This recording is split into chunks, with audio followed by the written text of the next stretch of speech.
Ah oui, c'était à la fin du mois d'août. Plus de 6000 Indiens au Brésil ont manifesté devant la Cour suprême. La Cour suprême qui doit rendre un jugement crucial sur l'avenir de leurs terres, sur leur droit à disposer de leurs terres ancestrales. Rebelote ce vendredi, quelques 5000 femmes indigènes ont manifesté à Brasilia pour protester contre la politique anti-indigène du président Jair Bolsonaro. Le même jour, en Guyane, le mouvement Extinction Rébellion Guyane et des représentants de collectifs amérindiens, dont le collectif des Premières Nations et la COPAG, la coordination des organisations des peuples autochtones de Guyane, ont mené des actions pour sensibiliser le public à cette actualité brésilienne. Pour en parler, nous sommes ce matin avec Laetitia Pro du collectif Extinction Rébellion Guyane. Bonjour. Bonjour. Merci beaucoup d'être avec nous ce matin et d'avoir accepté notre invitation. Pour commencer, et pour les personnes qui ne connaissent pas votre mouvement, qui ne vous connaissent pas, est-ce que vous pourriez déjà présenter Extinction Rébellion ? C'est quoi le but des actions que vous menez ? Alors, Extinction Rébellion est un mouvement qui a commencé en 2018, qui fait tache d'huile, qui a commencé en Europe et qui fait tache d'huile un peu dans le monde entier. Nous, en Guyane, on est vraiment tout nouveau. Ça fait peut-être 1 an qu'on est monté. On n'est pas gros du tout. Donc, on est souvent plutôt en action solidaire avec d'autres collectifs en Guyane. Par exemple, on a appuyé un petit peu le Alter Larivo concernant la centrale, par quelques actions d'affichage. Nous, on fonctionne par désobéissance civile, c'est-à-dire ce sont des actions non violentes de désobéissance civile. Donc, on a affiché un petit peu pour Alter Larivo. On a aussi sensibilisé au cyanure, à la cyanuration légale en France sur les ronds-points en Guyane. Avec le collectif Hors de Question ? En soutien au collectif Hors de Question. Qui lui se battait légalement en fait pour essayer de rendre le débat sur la cyanuration publique. Donc on a essayé de mobiliser un petit peu en affichant sur les ronds-points. Et enfin, là, nous répondons à un appel à la solidarité internationale qui a été lancé par Extinction Rébellion Brésil. Et donc, le même jour, je crois qu'il y a 10 ambassades et 10 consulats dans le monde qui ont vu les rebelles d'Extinction Rébellion faire des actions pour parler de la politique de Bolsonaro. Donc vous intervenez surtout sur des questions environnementales, sociales, sociétales, c'est bien ça ? Alors l'idée, c'est surtout que face au changement climatique qui arrive, à la catastrophe qui nous attend, nous sommes bien conscients que les gouvernements et les États sont dans l'inaction. Et l'idée, c'est de mener des actions, soit de blocage, on l'a vu à Paris, on l'a vu à Londres, où des quartiers entiers sont bloqués par les rebelles d'Extinction Rébellion. C'est d'amener en fait à communiquer plus et à pousser les États, les entreprises à prendre leurs responsabilités et à essayer de mener des actions pour nous protéger, puisqu'en fait, on ne protège pas les citoyens actuellement face à ce qui nous attend. Alors, l'objectif de l'action que vous avez menée ce vendredi, là, juste avant ce week-end, c'était quoi, justement ? Alors, l'objectif, c'était de sensibiliser sur la valeur de la forêt amazonienne, la valeur, en fait, des gardiens de la terre, des personnes qui habitent à l'intérieur, parce que ce projet de loi de Bolsonaro, c'est la destruction de l'Amazonie. Clairement, l'idée, c'est s'accaparer les terres pour de l'agro-industrie, pour des mines. L'effet papillon pour la Guyane, il est évident, on est en Amazonie, donc s'il n'y a plus de forêt côté brésilien, où vont aller tous les Amérindiens qui vivent dans ces forêts? Où vont-ils aller chasser? Où vont-ils aller pêcher? Où vont-ils aller vivre? Ils vont aller grossir les villes, et ça va créer une misère sociale supplémentaire, donc de l'immigration supplémentaire aussi, on peut le voir comme ça. La disparition de l'habitat côté brésilien de la faune sauvage aura des conséquences pour nous aussi ici. Donc préserver l'Amazonie dans son entièreté, c'est important. C'est un territoire, l'Amazonie, c'est pas un pays. Donc l'objectif finalement de faire prendre conscience que ce qui se passe actuellement au Brésil, ça n'est pas coupé, ça n'est pas déconnecté de la Guyane, puisque finalement il y a un territoire commun, comme vous l'avez dit, qui est l'Amazonie, avec l'objectif donc de faire le pont entre les militants, on va dire, guyanais et les militants amazoniens, et donc les militants brésiliens de manière plus générale. Exactement. C'est-à-dire de fédérer un petit peu plus les luttes en cours Oui. en Amérique du Sud. Il y a votre mouvement Extinction Rébellion qui a déclaré, je cite, que nous voulons montrer que les questions de justice raciale, sociale et climatique sont toutes liées entre elles. Le but, c'est de faire le lien entre des militants qui pouvaient auparavant peut-être mener des actions un petit peu chacun de son côté. C'est ça aussi. C'est de gagner de la force, en fait. Oui. On lutte tous pour la même chose. Enfin, toutes les personnes qui luttent face à l'injustice, qui a un sentiment profond. Et voilà, parler des luttes des autres aussi, c'est notre rôle, puisque ça nous donne de la force. Ça donne de la force à tous les collectifs en lutte. Là, il y a urgence. C'est aussi un ethnocide. Il est en train de se passer quelque chose sur des populations qui sont à côté de chez nous. On ne peut pas laisser faire sans rien dire, sans alarmer. Pour que les manifestations aient peut-être aussi un poids, un impact plus important qu'auparavant, finalement, c'est quasiment une guerre de communication là, qui est en train de se passer. C'est ça. Alors vendredi, vous étiez devant le consulat brésilien de Guyane à Cayenne pour interpeller l'État brésilien. Est-ce que vous avez pu entrer en contact avec eux ou même peut-être avec des représentants de l'État français? Parce que je suppose qu'au-delà de la sensibilisation que vous voulez faire auprès du grand public, il y a aussi une volonté d'interpeller les pouvoirs publics sur toutes ces questions-là. Alors, nous n'avons rencontré personne. Alors, quelqu'un m'a dit qu'il y a le ministre qui allait venir. J'étais très étonnée. On m'a dit, le ministre va arriver. Quel ministre? Je ne sais pas. Devant le consulat, on m'a dit ça. Donc, je me suis dit, on va l'attendre. Mais en fait, je pense qu'il devait dire le consul. Et en fait, j'ai appris après que le consul n'était pas là. Je pense qu'il y a une petite réunion de crise au niveau des consulats et ambassades du Brésil actuellement. Puisque, oui... vu ce qui se passe au Brésil. Donc, on n'a rencontré personne. Concernant la France, bien entendu, qu'on veut aussi dire à la France qu'elle cesse les importations de soja du Brésil. Voilà, on collabore finalement. On collabore en consommant des produits qui viennent du Brésil, on collabore.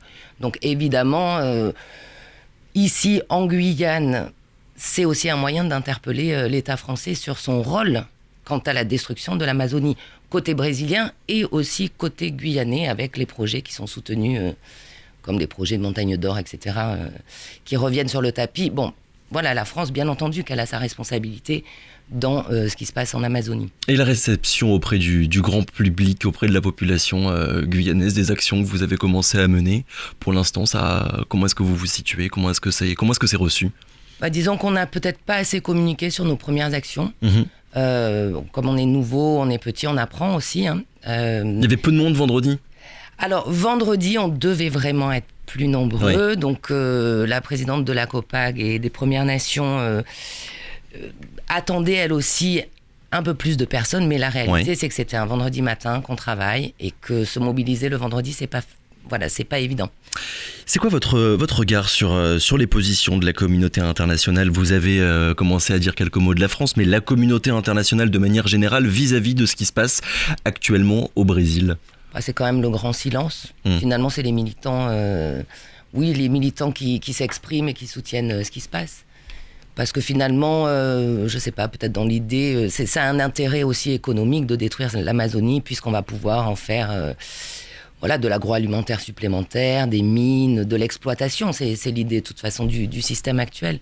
Dans tous les pays, c'est exploiter les ressources. Le changement, il passera par des manifestations, par la société civile, par des collectifs citoyens comme les vôtres qui, finalement, décident de prendre le sujet un petit peu à bras-le-corps et de, j'allais dire, court-circuiter, pas forcément court-circuiter, mais en tout cas, aller au-devant de ces sujets-là en réponse, finalement, à l'inaction des différents États et de la communauté internationale. C'est un peu ça, finalement. On n'a pas le choix. On n'a pas le choix, il faut se rebeller, il faut se révolter. C'est tellement injuste tout ce qui se passe et il y a une inaction internationale. Qu'est-ce qu'on fait? Soit on subit, soit on agit. C'est quoi les liens que vous avez du coup avec les organisations que j'ai déjà citées, le collectif des Premières Nations et la COPAG, la coordination des organisations des peuples autochtones de Guyane? Alors, en fait, nous nous sommes rencontrés donc avec la présidence très peu de temps avant le 10. Oui. J'avais envoyé des messages pour parler de cet appel à la solidarité internationale avec les peuples en lutte à Brasilia. Elle a répondu tout de suite. Et là, nous sommes en train de discuter pour voir si d'autres actions sont à mener. Nous, on sera présents à leur côté sur n'importe quelle action qui concerne la préservation des droits des peuples, des droits de la terre et la préservation de l'environnement, d'un environnement favorable à la vie. Vous avez déjà prévu d'autres mobilisations, d'autres manifestations là, dans les jours et dans les semaines qui viennent? Ça va être difficile dans les jours et dans les semaines qui viennent, mais on reste en contact. Ça, c'est sûr qu'on reste en contact. D'ailleurs, s'il y a des personnes, des auditeurs qui vous entendent et qui ont envie de rejoindre vos rangs, comment est-ce que ça se passe ? Comment est-ce qu'on entre en contact avec votre organisation ? Alors, Extinction Rébellion a une page Facebook Guyane, et sinon, nous avons une base sur laquelle, donc c'est une base avec énormément d'outils Extinction Rébellion. C'est la base.extinctionrebellion.fr. Et vous pouvez rejoindre le groupe Guyane.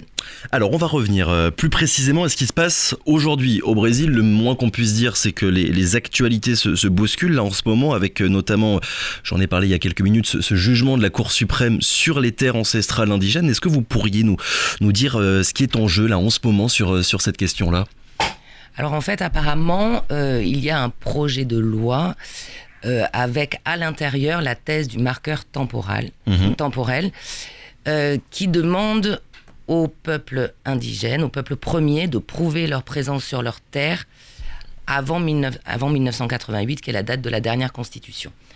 Évidemment, c'est impossible, il y a une dictature au Brésil, les peuples ont été déplacés, et puis on n'a pas à prouver, enfin on l'a vu en France, on a essayé là, de prouver ce que c'était qu'être français. C'est complètement absurde. Là, en fait, Bolsonaro est en train de faire quelque chose qui s'est déjà vu dans d'autres pays, qui ressemble vraiment à la destruction des ethnies qui existent et qui vivent ici depuis toujours. Et donc, apparemment, il semblerait qu'il y ait un juge qui ait dit que c'était illégal, puisque la Constitution reconnaît les terres comme étant possession des peuples autochtones. Mais cependant, les ministres vont voter pour savoir si on modifie justement cette Constitution pour pouvoir s'accaparer les terres ancestrales. Oui, c'est vrai que la question des terres, notamment indigènes, c'est une question qui est pertinente, j'ai envie de dire, au Brésil, mais aussi finalement dans toute l'Amérique du Sud. Autre sujet, et pas des moindres, concernant l'Amazonie brésilienne, c'est la déforestation. Il y a déjà à peu près 20% de l'Amazonie qui est déboisée. La déforestation, elle s'est accélérée depuis l'accession au pouvoir de Jair Bolsonaro. On était à 4500 km² qui partaient en fumée chaque année à l'époque de Lula. Aujourd'hui, ça a quasiment doublé, ça a même plus que doublé vu qu'on est à 11 000 km². Votre mouvement Extinction Rébellion lance depuis ces dernières semaines des manifestations un petit peu partout dans le monde. À la fin du mois d'août, il y en a eu une manifestation importante à Londres avec un mot d'ordre: des actes, pas des mots. Est-ce que vous espérez, là encore Laetitia Pro, que vos manifestations aboutissent véritablement à un changement dans la politique menée par l'État brésilien, vu qu'on parle de l'État brésilien, mais on a aussi parlé de l'État français et finalement partout dans le monde? Est-ce que c'est encore possible qu'il y ait un changement de ligne majeur sur toutes ces questions environnementales? Je pense que le changement, il va se faire avec les gens qui sont dans la rue et qui se mobilisent. Il ne se fera pas au niveau de l'État. On a bien compris combien de manifestations, combien de marches pour le climat, combien de pétitions a-t-on signé pour essayer de préserver un minimum ce qui reste. Non, il y a une inaction au niveau des États et des entreprises pour agir contre la déforestation, contre le changement climatique. Donc finalement, c'est pas manifester en fait qu'on doit faire, c'est se rebeller. C'est pour ça qu'on s'appelle rebelle entre nous. C'est une rébellion qui est nécessaire. Le système tel qu'il est parti pour aller dans le mur. Donc c'est simplement les collectifs qui arriveront peut-être à faire changer les choses, et peut-être pas même, mais en tout cas, on a besoin de lutter parce que on n'a pas le choix. En réponse à ce silence, il y a certaines organisations, il y a des militants écologistes qui prônent parfois tout simplement de la violence, parce qu'ils ont l'impression que les manifestations classiques telles qu'on en voit et telles qu'on les connaît depuis de longues années, eh bien finalement ça n'aboutit à pas grand-chose. C'est une position que vous pouvez entendre et que vous pouvez comprendre? Alors nous, Extinction Rébellion, on mène des actions directes non violentes. Oui. Voilà. Cependant, moi en tant qu'individu, je peux comprendre la violence. Parce que la violence, elle est d'abord au niveau de l'État, elle est d'abord au niveau du système policier, des agressions que reçoivent certains militants pacifistes qui se font gazer alors qu'ils sont assis. Bon, la violence, elle est là, c'est l'État, c'est la police. Donc je peux comprendre des réactions de militants qui veulent passer à l'acte parce qu'ils n'en peuvent plus. Maintenant, nous, on est non-violents. Quand on voit la position, vu qu'on parle de violence et de non-violence, la position de Bolsonaro depuis le début de son mandat, mais surtout depuis ces dernières semaines, avec la crainte d'une dérive autoritaire de plus en plus marquée, vous êtes inquiète pour le Brésil et pour ce qui pourrait se passer? Puisqu'on le rappelle, dans un peu plus d'un an maintenant, il va y avoir les prochaines élections présidentielles au Brésil. Oui, très inquiète, parce que finalement, les populations autochtones représentent 0,2%, je pense, de la population au Brésil. Donc, c'est pas elles qui vont faire basculer au niveau des droits de vote, non. Si elles font basculer quelque chose, ça sera par les armes ou par, justement, une union peut-être des populations autochtones amazoniennes qui pourrait aider. Mais oui, c'est très, très inquiétant. Laetitia Pro, merci beaucoup d'avoir été avec nous ce matin, on le rappelle. Vous êtes du collectif Extinction Rébellion Guyane et vous étiez avec nous pour revenir sur ces actions que vous avez menées contre la politique, notamment anti-indigène du président Jair Bolsonaro. Merci beaucoup. Radio Pays.